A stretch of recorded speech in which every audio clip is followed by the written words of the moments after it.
Assalamualaikum warahmatullahi wabarakatuh. Perkenalkan terlebih dahulu, saya Kian PTWR dengan NIM S1123034. Jadi kali ini saya akan menjelaskan mengenai tentang Introduction to Hadoop yang merupakan mata kuliah Big Data. Nah, di video kali ini saya akan menjelaskan dulu bahwa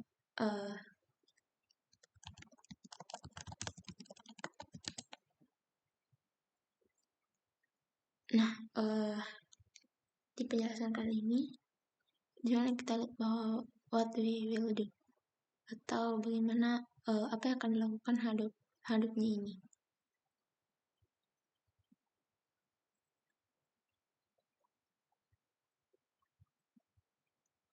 Nah, what will we do? Dimana sini ada pertama, this chapter introduce the reader to the world of Hadoop and the core component of Hadoop, namely the Hadoop Distributed File System atau HDFS and MapReduce. Jadi di bab ini itu akan memperkenalkan pembaca pada dunia Hadoop dan komponen-komponen intinya, yaitu HDFS sama MapReduce. Nah, di sini jelaskan juga bahwa we will start by introducing the change and new feature in the Hadoop 3 release. Particularly, we will talk about the new feature of HDFS and yet another research navigation atau YARN and change to client application. Jadi kita akan mulai dengan memperkenalkan perubahan dan fitur baru pada rilis Hadoop 3. Nah, secara khusus kita akan membahas fitur baru HDFS dan YARN ketika perubahan pada aplikasi kliennya. Di sini juga dijelaskan bahwa furthermore we will also install a Hadoop cluster locally and demonstrate the new feature such as eraser coding atau EAC and the timeline service. Jadi selanjutnya kita juga akan menginstal cluster Hadoop secara lokal dan mendemonstrasikan fitur baru seperti eraser coding dan timeline service. Nah, di sini juga ada catatan singkat di mana as a keynote chapter 10 visualisasi big data show you how to create Hadoop cluster in ways. Sampai grade E. Jadi sebagai catatan tingkat bahwa bab 10 itu adalah memerlukan visualisasi big data dan akan menunjukkan bagaimana cara membuat cluster Hadoop cluster in AWS terhadap di AWS. Nah, selanjutnya sini ada agenda. Jadi dalam agenda ini kita jelaskan bahwa HDFS itu terdiri dari high availability, internet and balance, AC port, dan port mapping, di mana HDFS itu adalah Hadoop Distributed File System, sedangkan ketersediaan tinggi itu merupakan high availability. Terus ada penyimbangan internet dan node, AC, serta pemotretan port. Sedangkan MapReduce ini task level optimization dan lain-lain. Itu dia adalah optimisasi tingkat tugas atau task level optimization. Nah, sedangkan YARN yang isinya itu ada opportunistic container, timeline service film 2, Docker containerizer. Jadi YARN ini atau yet another research navigator itu ada container opportunistic, timeline service versi 2, serta kontainerisasi Docker. Yang artinya ini adalah ada beberapa installation of Hadoop 3.1, HDFS yang timeline service v2, dimana itu adalah menyakup semua instalasi Hadoop-nya.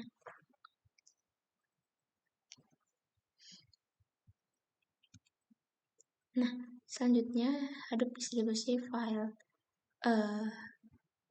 system, mana file system ini itu berbasis software yang diimplementasikan menggunakan Java kerjaan di atas native version, terus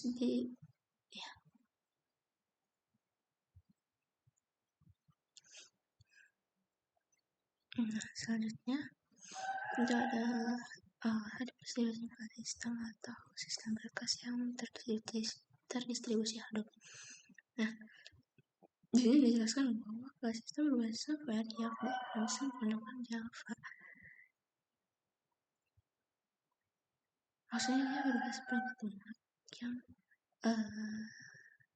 dibangun menggunakan Java. Terus di sini dijelaskan bahwa jadi native system atau ext4 atau express atau sebagainya. Alias itu tidak mengganti file system host-nya, melainkan dia berjalan di atasnya. Terus di sini dijelaskan bahwa dia dirancang untuk menyimpan data dalam skala besar pada cluster terdistribusi. Maksudnya tujuan utamanya sebenarnya untuk menyimpan data bit pada banyaknya mesin. Terus di sini dia mengetahui juga bahwa mendukung toleransi, kegagalan dan pemrosesan paralel. Jadi HDFS itu sebenarnya dia menjamin data tetap tersedia meskipun terjadi kegagalan dan memungkinkan pemrosesan data dilakukan secara bersamaan.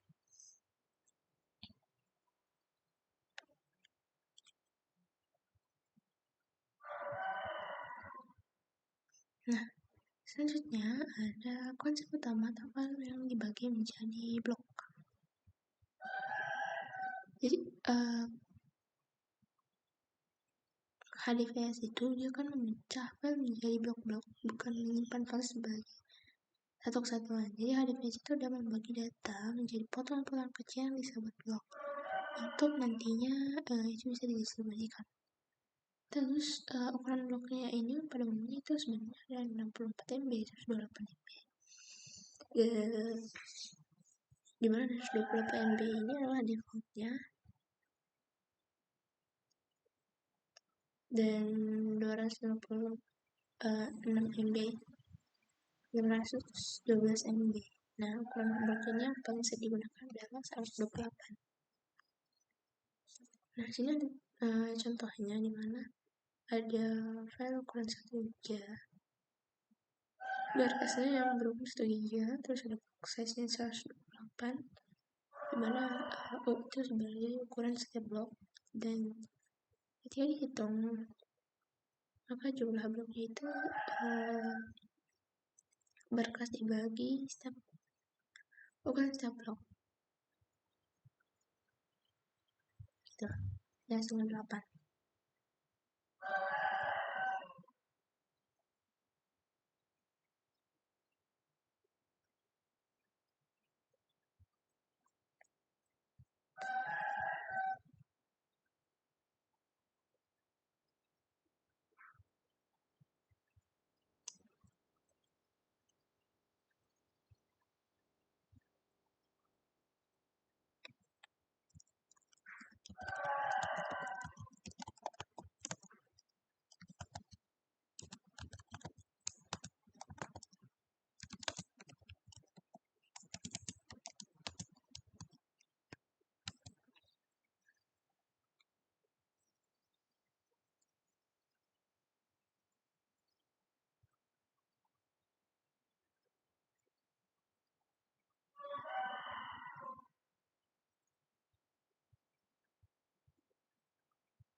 Nah, selanjutnya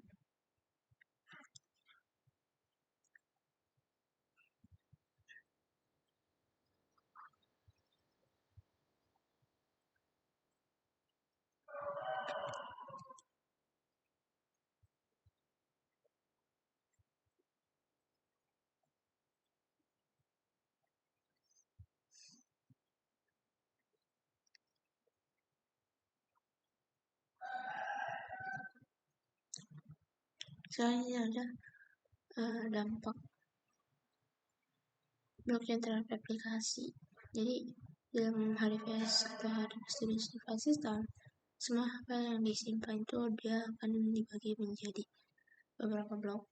Nah, setiap blok ini kemudian direplikasi ke beberapa mesin atau data node.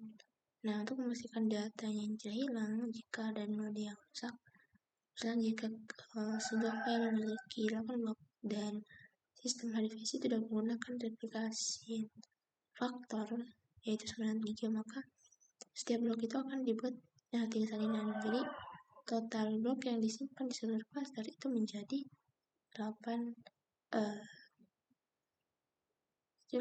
dikali faktor replikasi.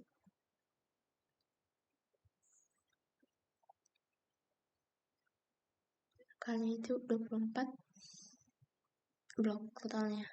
Nah, artinya terdapat satu blok asli, 2 salinan ekstra, sehingga totalnya itu ada 3 blok. Nah, tujuan replikasi itu sebenarnya sangat penting dalam arsitektur Hadoop.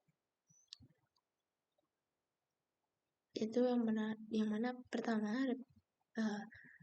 redundansi data. Jadi data ini tidak hanya disimpan di satu node, ada beberapa cadangan yang tersebar di node lain. Jika satu node mati, datanya itu pasti tetap aman. Yang kedua, ada fault tolerance. Jadi karena ada banyak salinan, HDFS ini tetap dapat berfungsi meskipun sebagian node ini gagal. Nah, ini tuh membuat sistem itu lebih tahan terhadap error, terutama untuk cluster besar. Yang ketiga, dia dapat kemudahan distribusi pemrosesan. Nah, dengan banyak salinan blok yang tersebar, Hadoop, terutama MapReduce atau Yarn, lebih mudah menempatkan proses dekat dengan data, jadi tanpa harus memindahkan data dari jauh-jauh. Sehingga ini membuat pemrosesan lebih cepat, beban jaringannya jadi lebih ringan, dan efisiensi clusternya yang meningkat. Selanjutnya, ada keunggulan arsitektur blok. Mana arsitektur blok ini sebenarnya adalah fondasi utama kenapa Hadoop mampu menangani data dalam skala besar dan membagi besar ke blok-blok kecil. HDFS ini dapat mendapatkan beberapa keunggulan. Yang pertama, dia penyimpanan terdistribusi. Data ini sebenarnya tidak disimpan dalam satu tempat, jadi semua blok itu disebar di banyak data node. Hal itu membuat HDFS itu mudah dibesar atau scalable. Terus dia juga dapat menangani data dalam ukuran terabyte hingga petabyte. Dan dia juga lebih tahan terhadap kegagalan. Yang kedua, selain penyimpanan terdistribusi, jadi sebagai pemrosesan paralel itu blok dapat diproses di banyak node. Nah, karena blok ini tersebar di banyak node, Hadoop dapat menjalankan banyak tugas pemrosesan secara paralel. Jadi setiap node itu memproses blok yang ia simpan, sehingga hasilnya itu jauh lebih cepat dibanding sistem tradisional. Yang ketiga, ada pemulihan dari kegagalan yang lebih mudah. Jadi dengan adanya replikasi, jika sebuah blok hilang, HDFS itu bisa membuat ulang salinannya dari blok lain yang masih ada. Nah, ini alasan utama kenapa Hadoop itu sangat stabil walaupun jumlah node itu besar. Nah, yang keempat, efisiensi bandwidth melalui data locality. Jadi data locality itu sebenarnya adalah pemrosesan yang dilakukan di node yang menyimpan data. Nah, keuntungannya apa? Keuntungannya data ini tidak perlu dipindah ke node lain. Terus dia juga mengurangi trafik jaringan dan meningkatkan kecepatan pemrosesan. Seperti itu. Lanjut, ada komponen utama HDFS. Nama node dan data node. Nah, nama node ini itu sebenarnya adalah master server yang mengontrol sistem file HDFS, di mana tugasnya adalah menyimpan metadata yang bukan data asli. Sedangkan data node itu adalah worker server yang menyimpan blok data secara fisik. Nah, nama node ini mengatur, sedangkan data download ini dia akan menyimpan. Nah, kalau dilihat sederhana sekali pembagian perannya ini. Tapi justru itu yang akan membuat HDFS ini lebih solid dan efisien. Nah,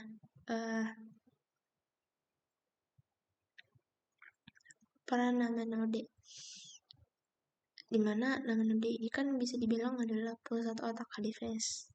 Ia menyimpan seluruh informasi terkait struktur file sistemnya.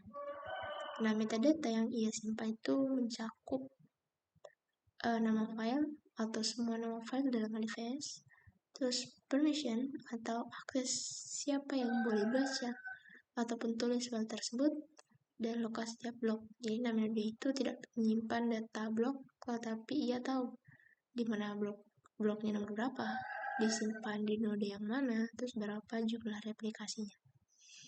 Nah, semua metadata yang selanjutnya perannya itu adalah semua metadata disimpan di memori agar cepat. Nah, untuk kecepatan, nama node ini menyimpan seluruh metadata dalam RAM, bukan disk. Dengan cara ini, operasi HDFS ini sangat cepat.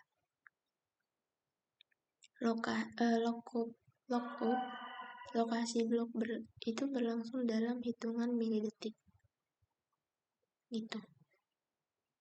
Selanjutnya, peran nama node yang lain itu adalah komponen paling vital dalam sistem. Jadi, jika data node rusak, hanya sebagian data yang hilang, tapi bisa dipulihkan. Sedangkan jika nama node yang gagal, seluruh cluster tidak tahu struktur data. Jadi sistem itu akan berhenti. Sama halnya saat saya membuat video praktek penggunaan Hadoop atau install Hadoop, itu pertamanya JPS-nya, dalam JPS-nya itu sebenarnya nama node-nya ini hilang atau belum didefinisikan, sehingga ketika saya mencoba untuk membuka UI tampilan Hadoop-nya itu benar-benar nggak bisa. Jadi ketika nama node-nya sudah ada, baru bisa dijalankan. Makanya jika nama node-nya gagal, seluruh cluster ini tidak tahu struktur datanya. Nah, selanjutnya pentingnya nama node. Jadi nama node ini bukan adalah pusat kontrol HDFS, sehingga tanpa nama node seluruh data node tidak bisa bekerja. Jadi pertama itu tanpa metadata, maksudnya data node ini tidak bisa melayani read atau write. Jadi data node ini hanya akan menyimpan blok, tetapi ia tidak tahu blok milik file apa, terus harus dikirim kemana, terus bagaimana menyusun blok kembali ke file. Jadi semua instruksi itu berasal dari namenode. Nah, pada cluster besar biasanya namenode ditempatkan pada satu server yang khusus. Jadi karena sangat krusial dalam cluster besar, biasanya namenode itu ditempatkan pada satu server yang khusus dengan RAM yang besar, terus dengan penyimpanan yang cepat atau SSD, dan perlindungan yang ekstra.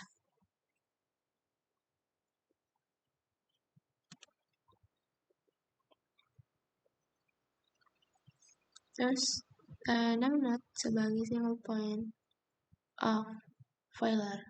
Jadi di versi Hadoop yang lama, namenode itu adalah satu-satunya titik kegagalan. Jika namenode mati, maka seluruh sistem HDFS itu berhenti total. Nah, sebenarnya untuk mengurangi resiko ini ada beberapa solusi. Jadi ada solusi umumnya. Yang pertama adalah secondary namenode atau membuat snapshot struktur memori dan membuat snapshot metadata namenode secara berkala. Tapi penting dipahami bahwa second NN ini, namenode ini bukan sebagai backup. Jadi dan tidak otomatis mengambil alih name node. Jadi hanya akan membuat proses recovery itu lebih cepat jika name node ini di restart. Yang kedua digunakan untuk mempercepat recovery, bukan sebagai failure otomatis. Itu yang saya bilang bahwa ia bukan hanya membuat proses recovery lebih cepat jika name node di restart. High capability untuk HA modern atau aktif atau standby name node. Jadi di HA modern ini digunakan dua name node, yaitu aktif name node yang bekerja, yang kedua standby name node yang siap mengambil alih otomatis. Jadi jika name node aktif ini gagal, yang standby akan langsung menggantikan tanpa menghentikan servisnya.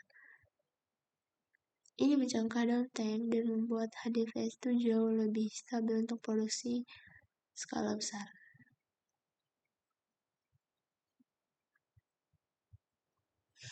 Nah, selanjutnya kita masuk ke peran data node, di mana di ini dijelaskan bahwa dia menyimpan blok data secara fisik. Jadi sebenarnya hubungan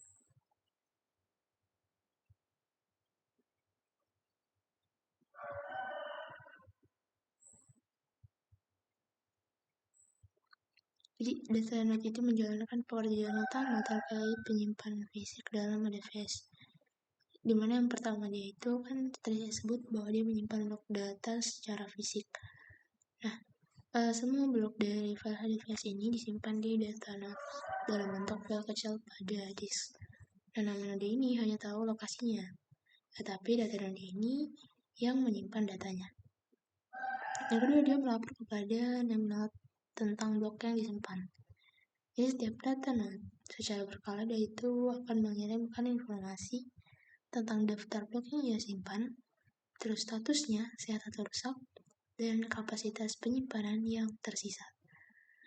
Hal ini tuh sebenarnya sangat penting agar metadata name node tetap akurat. Yang ketiga, dia melayani operasi baca atau tulis dari klien. Jadi saat klien ingin membaca file, name node itu memberi koordinat blok. Klien kemudian menghubungi data node langsung untuk mengambil data. Di saat menulis file, si klien ini mengirim blok ke data node sesuai instruksi name node. Jadi data node ini juga mengirim blok ke data node lain untuk replikasi atau pipeline replication. Yang terakhir ada dapat berjalan ribuan node dalam cluster. Jadi cluster Hadoop itu besar, dapat memiliki ratusan hingga ribuan data node. Nah, setiap node itu menyimpan ribuan blok. Skalabilitas data node adalah alasan HDFS ini cocok untuk big data. Nah, selanjutnya masuk ke karakteristik data node, di mana karakteristik data node ini memiliki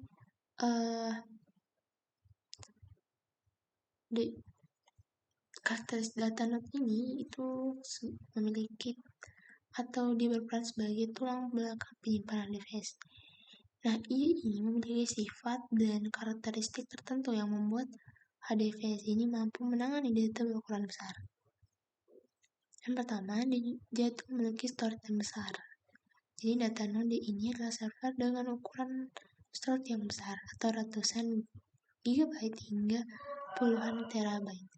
Jadi semakin banyak data node, semakin besar pula kapasitas clusternya.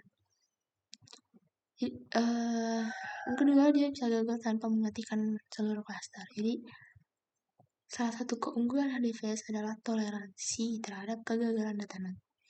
Jadi jika satu data node mati, cluster tetap beroperasi karena masih ada replika dari node lain. Yang ketiga, ketika data node gagal, maka data node itu mendeteksi hilangnya blok.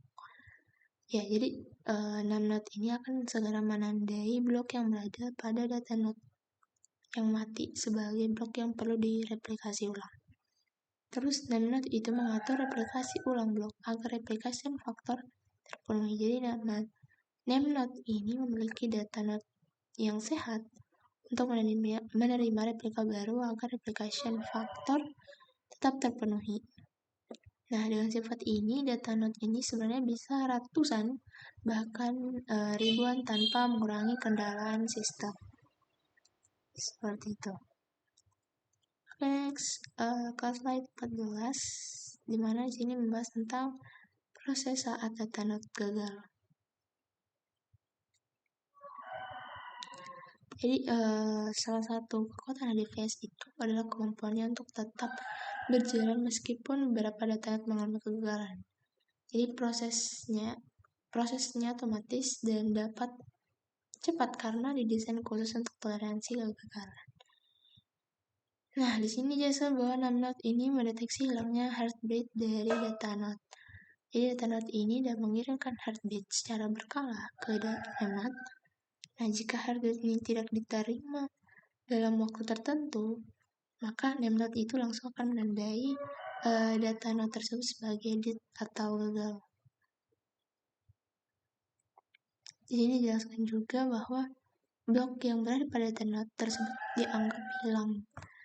Jadi, nemnode itu tidak akan lagi mengganggu blok di node tersebut yang tersedia. Akan tetapi blok lain yang merupakan replika masih tersedia di data node. Berbeda.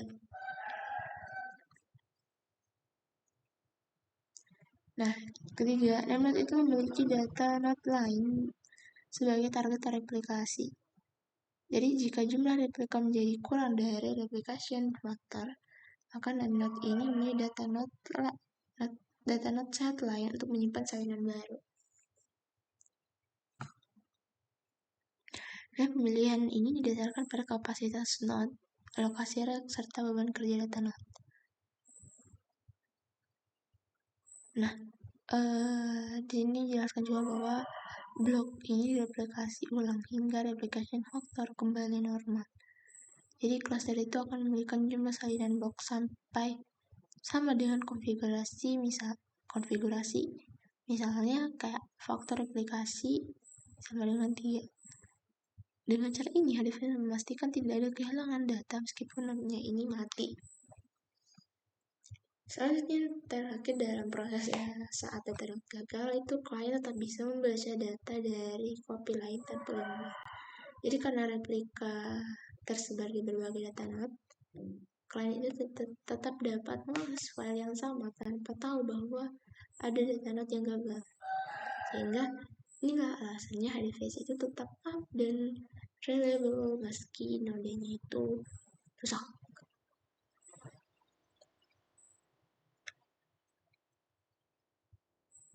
Nah, lanjut di hubungan nemnode dan data node.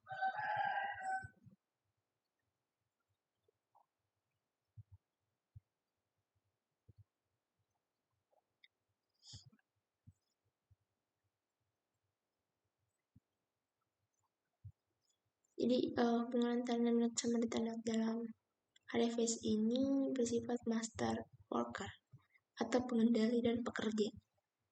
Nah, nemnode ini memegang peran inti sebagai pusat informasi. Jadi sedangkan data node-nya ini bertugas untuk menyimpan blok data secara fisik. Karena tugasnya berbeda, keduanya itu saling membutuhkan agar HDFS itu tetap berjalan normal. Nah, di sini dijelaskan bahwa data node itu bergantung pada nemnode untuk seluruh metadata. Jadi data node itu tidak menyimpan informasi tentang struktur file atau lokasi blok. Ia hanya akan menyimpan blok mentah. Jadi semua pengetahuan mengenai bloknya milik file apa, terus berapa jumlah replikasinya, dan data node mana saja yang menyimpan blok tertentu, sepenuhnya berada di nemnode. Jadi tanpa nemnode, data node itu tidak tahu fungsi blok yang simpan itu apa. Terus jika nemnode tidak memiliki informasi blok tertentu, maka data node tidak bisa melayani request. Jadi saat klien meminta membaca file, nemnode lah yang memberitahu blok keberapa yang harus dibaca, data node mana yang menyimpan blok tersebut. Nah, jika metadata blok hilang atau tidak terdaftar, maka data node tidak tahu harus mengirim blok mana. Akibatnya operasi read and write ini tidak dapat diproses. Terus nemnode juga menjaga koordinasi seluruh aplikasi dan pengambilan blok. Jadi nemnode ini bertanggung jawab untuk mengatur blok mana yang harus direplikasi, node mana yang harus menerima replika baru, node mana yang dipilih saat klien membaca data. Dengan koordinasi terpusat ini, distribusi data itu tetap berjalan efektif, efisien, dan konsisten di seluruh cluster.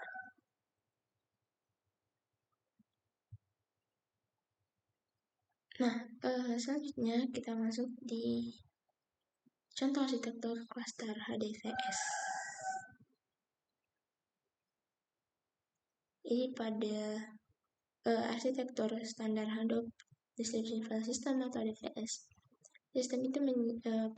Sistem penyimpanan itu dibangun dengan pemisahan fungsi antara nemnode dan data node.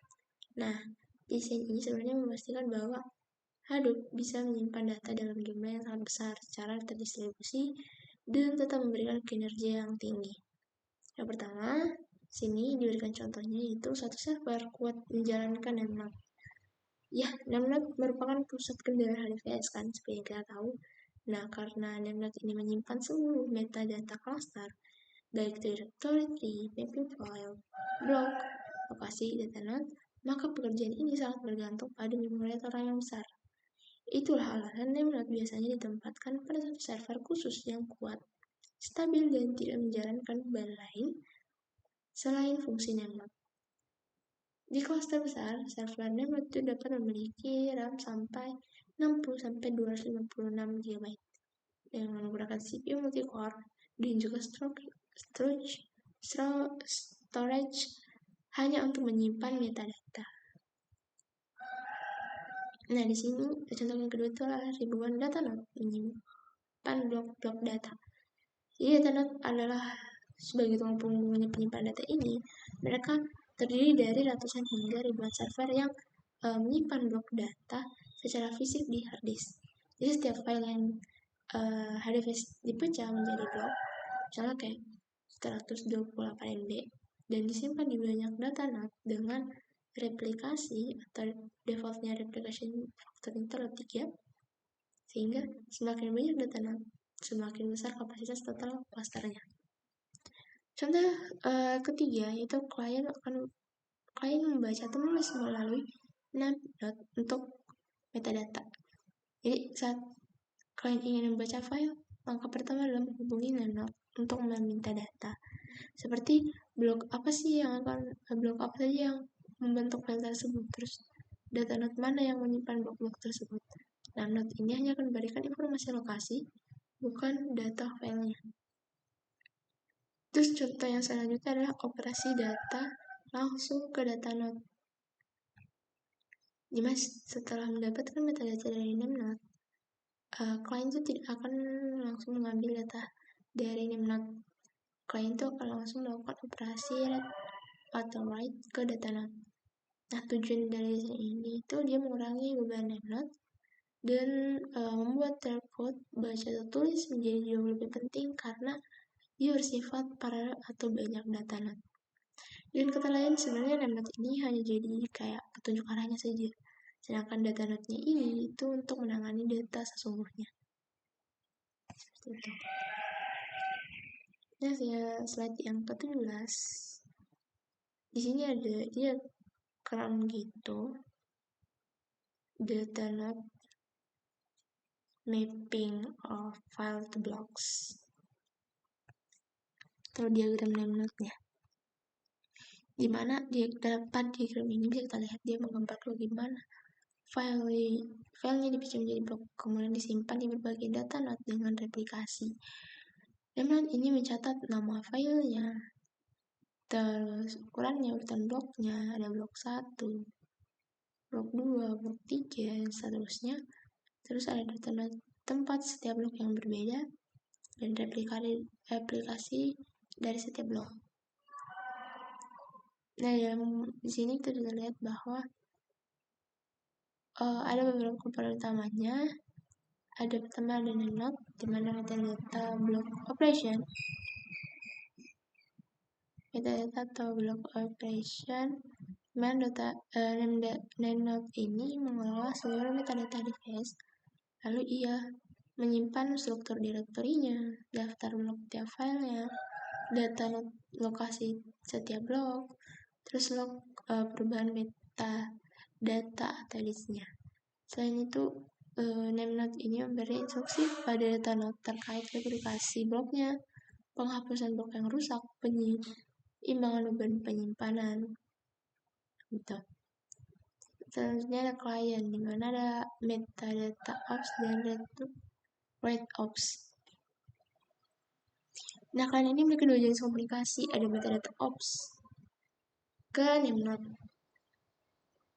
atau metadatanya. Ya, ke node. Nah, yang bagian garis plus itu, jadi itu komunikasi itu adalah dia mencari file, terus dia minta lokasi bloknya, terus dia ingin melihat ukuran filenya. Sedangkan bagian read and write ops ke langsung data node.